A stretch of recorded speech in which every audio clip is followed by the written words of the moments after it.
বাজার নু করি মারিচ ডাঁটা কিনি আনি করি উপরের শাকটালি করি ডাঁটাগুলা কি ফেলি দাও।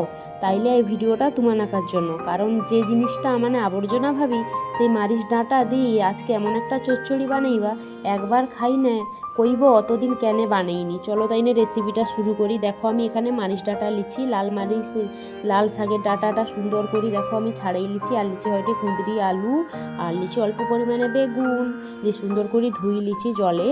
এবার কড়াই বসিয়ে দিচ্ছি, কড়াইয়ে দিয়ে দিচ্ছি হয়তো সরিষার তেল, আর ফোড়ন হিসাবে দিবা হয়তো শুকনা লঙ্কা একটা, আর দিবা হয়তো 5 ফোড়ন, আর অল্প পরিমাণে গোটা জিরা দি করি একটু ভাজি লিবা। ভাজা হয়ে গেলে দিয়ে দিবা হয়তো পেঁয়াজ, একটা মিডিয়াম সাইজের পেঁয়াজ কাটি লিছি বড় বড় করি, দিয়ে পেঁয়াজটাকেও ভাজি লিবা সুন্দর করি। পেঁয়াজটা ভাজা হয়ে গেলে এবারে দিয়ে দিবা হয়তো কুঁদরি আলু করি, আর দিয়ে দিবা হয়তো ডাঁটা দি করি সুন্দর একটু লাড়ি লিবা। দিয়ে দিবা হয়তো নুন দিয়ে ঢাকা দিয়ে করি লাড়ি লিবা সুন্দর করে একটু সিদ্ধ হইতে দিবা।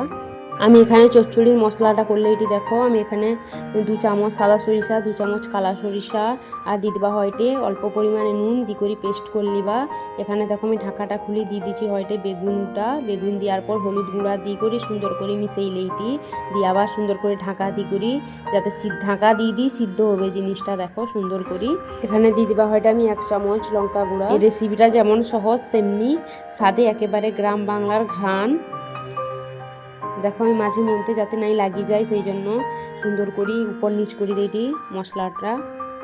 এরপর দিয়ে দিচ্ছি হয়তো সরিষা বাটাটা যে দিচ্ছি সরিষা বাটাটা দিয়ে দিবা, সরিষা বাটাটা দিয়ে সুন্দর করে মিশাই লইটি।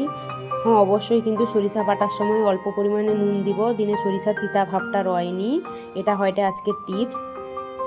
চলো তাই নে আমি দেখো সরষাটা সুন্দর করে ভাজিলি দিয়ে দিচ্ছি হয়তো অল্প পরিমাণে জল, যেটুকু সিদ্ধ হইতে বাকি আছে সেটাও যাতে সিদ্ধ হয়ে যায় সেই জন্য। 7-8 মিনিট দেখো ফুটি যাওয়ার পর মাছ ডাঁটার একটা গন্ধ ছাড়িয়ে দিচ্ছি, আর সব কিছু সুন্দর করে সিদ্ধ হয়ে গেছে। চিনিটা দিয়ে করে সুন্দর করে আমি একটু ফুটতে দিবা, যাতে চিনিটা সুন্দর করে ডাঁটায় ঢুকি করে মিশি যায়। তোমার এলাকায় এই মারিচ ডাঁটার রেসিপি কিভাবে বানানো হয় অবশ্যই কমেন্টে জানাইব। দেখো কি সুন্দর ঝরঝরে মাছ ডাঁটা চচ্চড়ি তৈরি হয়ে গেছে। গরম ভাতের সঙ্গে এ একটা পদ রইনে আর কিছু লাগবে নি। জাননে কখনো মাছ ডাঁটা খাই দেখো নি, তারনে একবার বানিয়ে দেখো, স্বাদ তোমাকে অবাক করবেই। দেখো আমার ডাঁটা চচ্চড়ি কমপ্লিট হয়ে গেছে। আমার ভিডিও যদি ভালো লাগে লাইক কমেন্ট শেয়ার করব, আর এরকম গ্রাম বাংলার হারিয়ে যাওয়া রেসিপি দেখতে চ্যানেলটা সাবস্ক্রাইব করব। সুস্থ রইব, ভালো রইব। ধন্যবাদ সবাইকে আমার ভিডিও দেখার জন্য।